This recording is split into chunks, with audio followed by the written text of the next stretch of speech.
Oh, yes, sir. Stay right there. Come on. Stay right there. I'll be right back.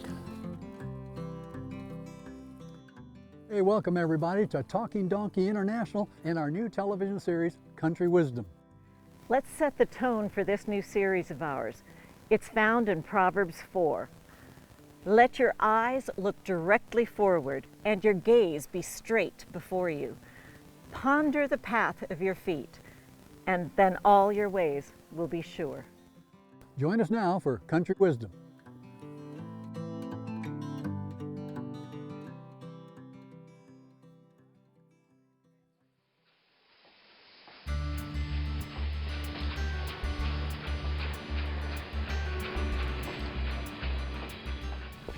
Janice, this is exciting because we're here in Railroad Park in Dunsmuir, and this was your caboose at one time.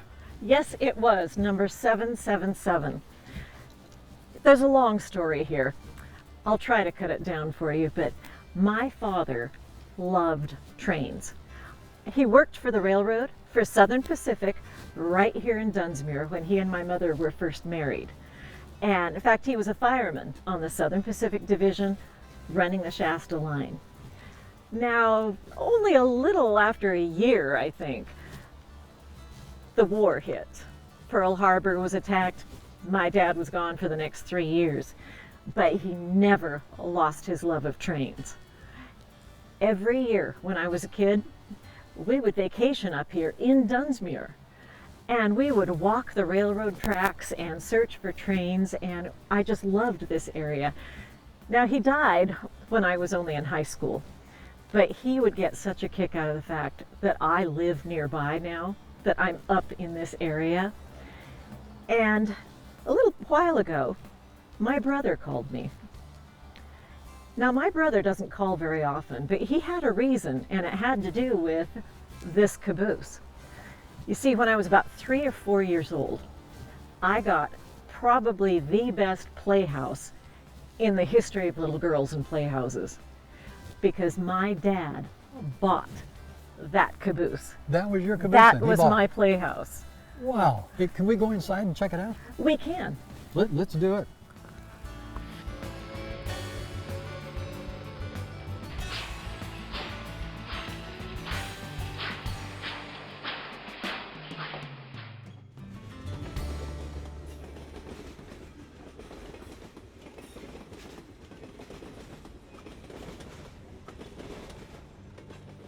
Man, I'm glad to get in on the rain here.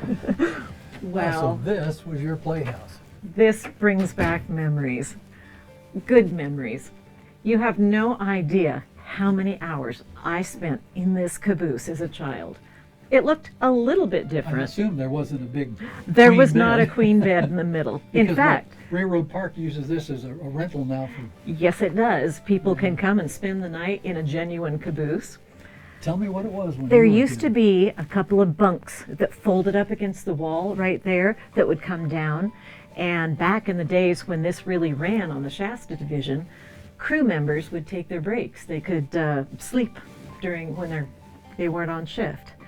And there was a little pot-bellied stove. I mean, a beautiful little iron pot-bellied stove that was over in that corner. And up those steps, they're really narrow. There was storage. And you can see how it goes up. Yep. I used to love getting up, sitting on the benches up there, looking out the windows. Because when you're 3 or 4, or 6 or 7 or 8, being up there felt like I was in my own world.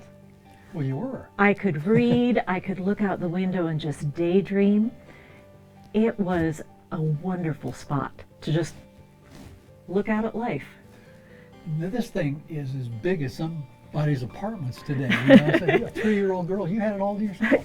Well, I had to share with my brother and sister. Was that a bad deal? You see, I liked having tea parties, playing with my stuffed animals, and then my brother John would come and say, "All right, Janice, back in the house, my friends and I are taking over," and it would turn into a fort. They would play games where they were sometimes soldiers, sometimes they were cavalry. This caboose has had more lives inside, more imagination. It was just a wonderful place to grow up. Now, I may put you on the spot, but what was the caboose for in the first place on the railroad? Actually, it served a really good function. You know that when you talk about somebody being a caboose, they're the rear end. This was the last car in a train.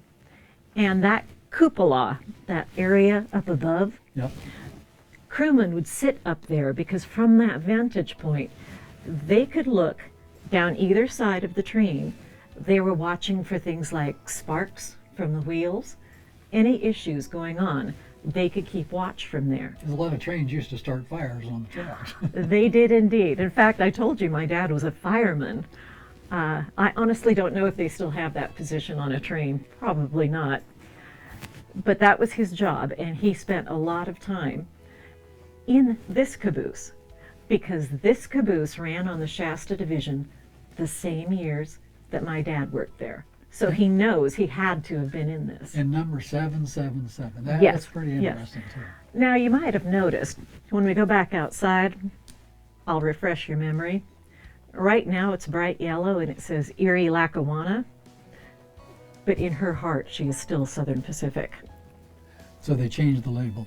They did. Here at the Dunsmuir Railroad Park, they had several Southern Pacific cabooses already. You saw some of them as we drove in. So they spiffed her up and turned her into something else because they didn't have an Erie Lackawanna caboose. How does it make you feel being back? How many, well, no, I can't ask that of a lady. I guess how many years has it been? But forget I asked that. But how does it make you feel being back in your... It's bittersweet because, as I said, it brings so many memories back. I can remember running up and down those stairs, climbing up into the benches. Out that door in the front was my house, and out this door in the back was my grandmother's house. Just about ideal. But And on the your other daddy- hand, it makes me realize that we've both gotten a little older. Not you, I mean the caboose and me. Thank you. Your daddy bought this for you. He bought it for, well, as I said, I had to share with Yeah, my sure. brother and sister, but I felt like it was mine. So you had a father that really, really loved you. Yes, he did. And did I tell you why he was able to buy it? No. You'll see the cupola up there. You climb up to get that bird's eye view. Southern Pacific was scrapping all of these trains that had cupolas, and they were going to a brand new model that had bay windows on each side. Well, you could sit on So the you could side sit and on the look out. side and look out. Okay. So they were getting rid of these. And my dad found out somehow. By that point, he was working as a dentist in Lodi, California. He found out. He tracked down the number, knew he'd been in this caboose in his railroad days, bought it, had it shipped to our house. The day they brought it in our backyard, they had to close the whole street, shut down traffic, everything. It was That's like a pretty good- 'cause parade. It's pretty good size. They hauled this thing on a flatbed, I think it was, and brought it into our backyard. He had a foundation ready for it, and he wired it so it had its lights, everything worked, and it was the hit of the neighborhood, let me tell you. We also made the front page of the paper. I I can have imagine. a picture I can show you of me with my brother and my sister on the end of the caboose out here. Took a picture and we were on the front page. I can imagine. That's as good as it gets when you're 4 years old. Now, I'm sure since you were here, how many years in this area? Were you here in this area, or you, I was born in Lodi. train came from here? It was born here, Yes. but you were in Lodi. Right. Were you ever in this area, though? Did you Uh, ever we play in would the be- hills around here? Yes. Every year we vacationed in Dunsmuir. My Okay. dad would bring us up. There's an area called Cantera Loop, and the train comes down one side of the river, makes a loop over a bridge, comes on the other side. And at that point, the engineer and the guys in the caboose could wave to each other across the river. Wow. And we used to come, and one of the things we would do every August, we would walk that stretch of track and walk Cantera Loop. It was quite the walk. I was a good hiker back then. But yes, my dad loved this area. I told you he would love it knowing I live up in this area now. It's got some amazing views and vistas around here. Oh, it does. You want to head back out? Yeah, let's do that. Let's do that.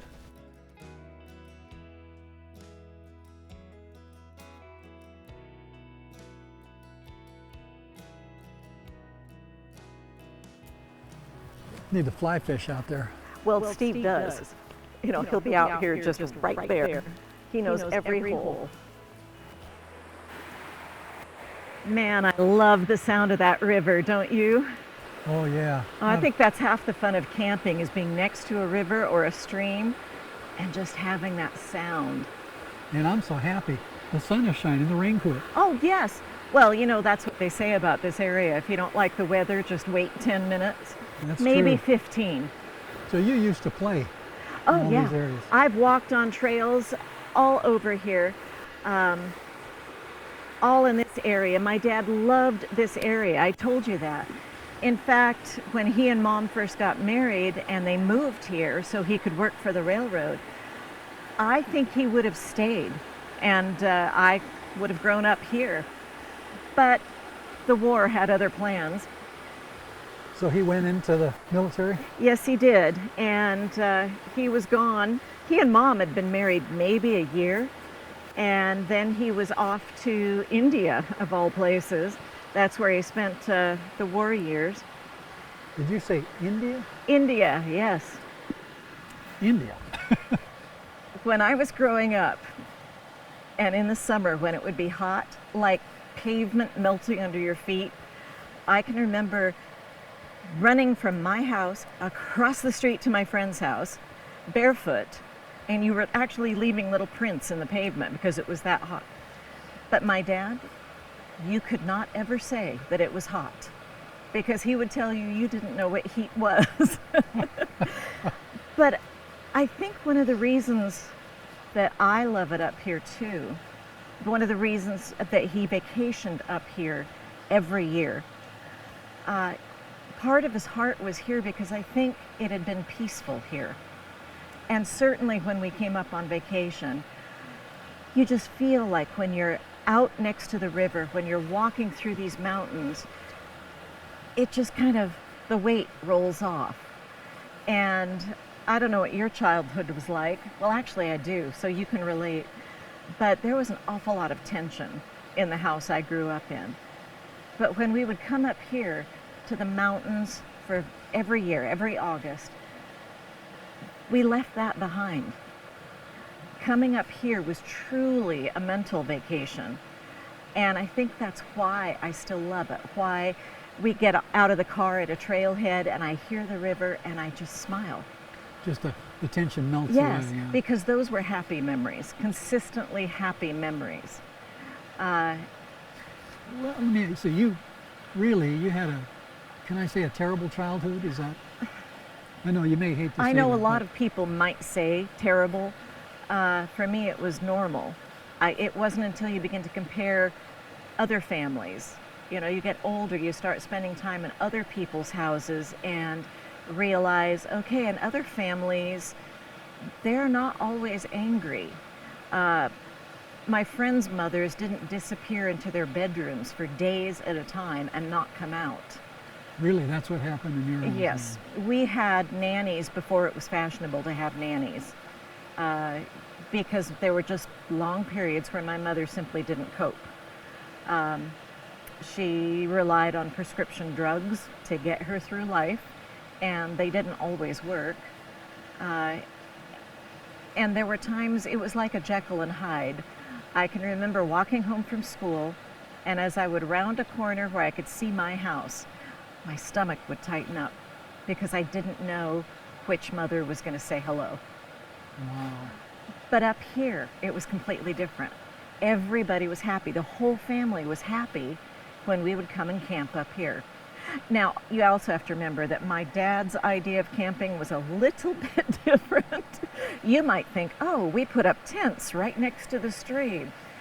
No, we were staying in a little lodge. My dad felt that like, was camping. yeah, camping was anything less than a Best Western motel. Okay. But it had a little kitchenette, and I remember the deck that looked out over the river. So for him, that was camping. He was not into roughing it too much.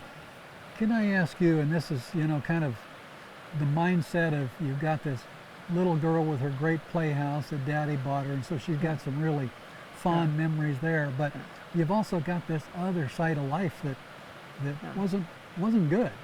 Now, where does it go? I mean, do you carry that into adulthood, or God have something else in mind? God always has something else in mind. God takes whatever twisted little mess your life is and starts helping you unravel it. I got to stop you. That is such a great analogy. Twisted little mess. You realize a twisted little mess. I can almost picture that, and helps you unravel it. Yes. How did he do that for you? First of all, in Scripture, God promises us a peace that we can't even understand. And it's because he knew our little human brains, there's no reason to explain how you can have something chaotic going on around you, whether it's something from the outside, world events, family falling apart, a marriage falling apart, but God still gives you that peace that only comes from him. It's not something you can manufacture. This for you, it even started as a child, apparently. Growing up, both my grandmothers lived in town, and every weekend my father's mother would come by in her bright red VW that she drove very fast. She had a nickname. She was Hot Rod Letcher. And back then, before, did we even have seatbelt laws? No, we didn't. No. And back then it was, how many of the kids can cram into Grandma's VW and go to church? And my mother's mother lived right next door. We had a huge backyard. My dad owned 3 city lots on the corner, so our house and a big front yard were one city lot. Our garage and carport and driveway were another full city lot. You could park like 9 or 10 cars in our driveway. And then on this side, we had a huge backyard. That's where the caboose was, and a gate that went to Grandma's house. I always had that escape. If things got too bad, I just went to Grandma's house. Do not underestimate the effect of grandparents in kids' lives, whether they're your genetic grandparent or an adopted grandparent. But I could always go there. And my grandmothers, my grandma Letcher would go over there and she would just pound on the piano. I learned all the old hymns from her. She only had one. She didn't know things like pianissimo, or everything was forte when she played the piano. But I still remember all of her favorite hymns, and there are times when those lyrics will come to mind. If you want to learn scripture, put them to music. What was a favorite? You have a favorite that pops in? Blessed Assurance. Blessed Assurance. I can still hear her playing and singing Blessed Assurance. It's exciting because we all have that blessed assurance through Jesus Christ. Yes, and I think that when you are out in a spot like this, look around you, Jim, the trees, the little breeze, again, back to the sound of that river, you can just breathe out here. You feel closer to God out here than anywhere else, I think. Nature is God's second book. It sure is. Now, not too far up this trail. I promised you it wasn't too far. We're going to come to some railroad tracks, and I'll get back to the story of my caboose. Oh, I get the rest of the story. Yes. All right. Just like Paul Harvey, there's the rest of the story. There you go. I wrote a little book a while back called Overcoming the 3 Ds. Depression, discouragement, despair. It's helped thousands of people. If you'd like a copy, you can log on to talkingdonkeyinternational.org, and for a small gift, it can be yours. Please do it today.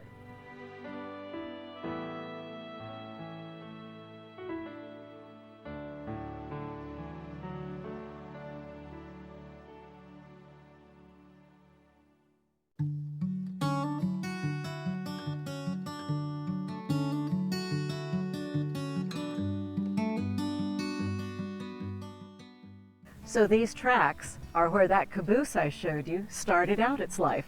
All right. And of course, it was built to run the railroads. And then when it had outlived its usefulness, they were going to scrap it. And you would have thought, that's it. That's what else does a caboose do?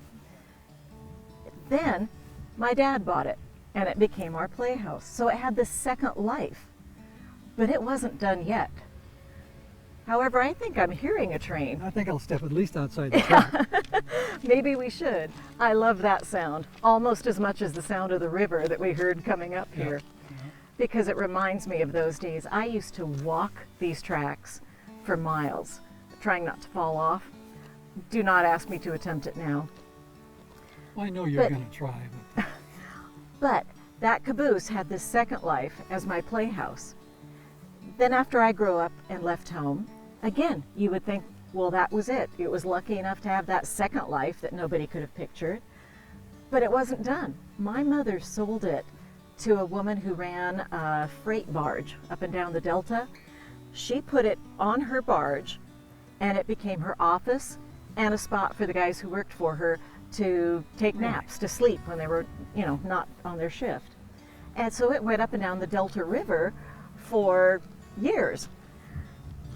Then, again, you'd think, okay, now that surely is it. That caboose now has had 3 lives. But no, 4th life. It's back here where it started, on the Shasta Division, and now it's a bed and breakfast. So every time you would think, well, there's nothing more I can do, nothing more that this caboose is useful for, there's another life. There's another life, something you couldn't have even pictured ahead of time, which I just think is great. Now I wonder, as the train's coming here, does it ever kind of get those feelings, in your heart and your mind?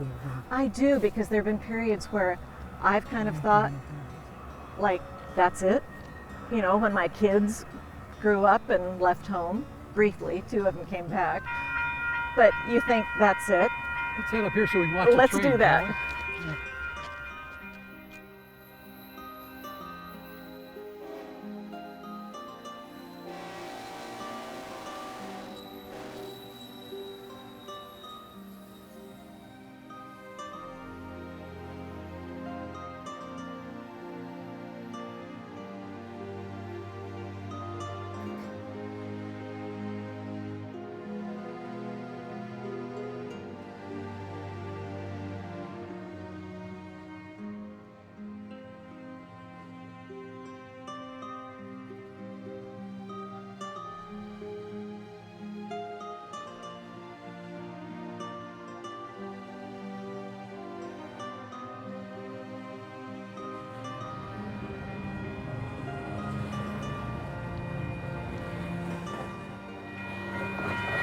Long trains today. Oh, much longer than they used to be. And they used to put helper engines into the center of the train. But you notice what it doesn't have. It doesn't have a caboose. No caboose anymore. But my caboose, my playhouse, had multiple lives that you just couldn't have predicted. And as I was starting to tell you, when my kids left home, I had this feeling like, well, that's it. I was a mom for so long. What do I do now? So I can kind of relate to that caboose, because I'm reaching, or have reached, a certain age. And maybe it's just women who start to feel this way, or I don't know, maybe it's just me, but I doubt it. I wouldn't tell you if I did. No, you're far too smart to say you've noticed I've aged. But you kind of start to feel like, well, I guess that's the end of my usefulness. Because really, what more is there that I could do? It's got to be younger people or more talented people or whatever. But just like that caboose, had reached the end of its usefulness. But it really hadn't, right? No. That's what's so cool about God. And you found the Lord. And it's just like in the Bible, God always lays out something. And one of the things he laid out is the story of Moses. Moses, you might remember, he was in the Pharaoh's court. Guy really high up. He had everything for 40 years. I mean, he was on a roll. And then all of a sudden, he murdered somebody, kicked out of the kingdom, flees for his life, spends 40 years in the desert as a shepherd, herded sheep. That was it. Never imagined that phase of his life. No, but he began enjoying life. You know, it was kind of kicked back now and enjoying life. One day, all of a sudden, he sees a burning bush. He approaches that burning bush, and it's got a voice that comes out and said, "Hey, Moses, you know, Moses, I've got a job for you." And he goes, "Whoa, what kind of job for me?" God is in that burning bush, basically. He begins talking with Moses, and "I've got another job for you, Moses." Moses is 80 years old. "Got a new job for you. I want you to lead an entire nation out of bondage." You know, what would we do? Well, he followed God, and it was such an amazing story. For another 40 years he led. There's always something exciting when you follow God. I even think about Colonel Sanders. I think he started Kentucky Fried Chicken in his 70s. You know, became a multi-millionaire in his 70s. God has so many pathways for us, you know, and that's what I think about in your own life. I look at what happened in your life and what God has done. Oh, there are things that I've been able to do that I never could have pictured. Couldn't have imagined that I had the ability to do those things, go on mission trips with you, strap on a tool belt and help build a church or a school. Mentoring someone younger. I have a friend, a young mother, and we've just found that we get together and I realize that I'm a stabilizing force, I'm an inspiration. Not because I'm so wonderful, but just I make time for her. Think about that, a stabilizing force from where you started Right. from. Nobody would have thought I could stabilize anyone. And then here in the last few years, if you had told me a decade ago that I would be asked to come and speak at women's weekends, that I would be asked to talk to different church congregations, I couldn't have pictured myself as there's someone who wants to hear what I have to say. Those are doors that God opened because I wasn't looking for those doors. But just like my playhouse that had multiple lives, every time I've been about to think, well, that's probably it. You know, that was great. I'm glad I could do that, but I can't think of anything else that I'm good for or would be useful for. God opens another door. You know, God changed Janice's life. He can change yours as well. Maybe you've lost a loved one. Maybe you've lost your job. Everything in life, it seems like it's falling apart, but not so with God. Draw near to God, He'll draw near to you. Scripture says, "Eye hath not seen nor ear heard, neither has entered in the heart of man the things that God has prepared for those that love Him." That's right now. God has an amazing array of things prepared for you. Draw near to God, trust Him, and He will certainly draw near to you.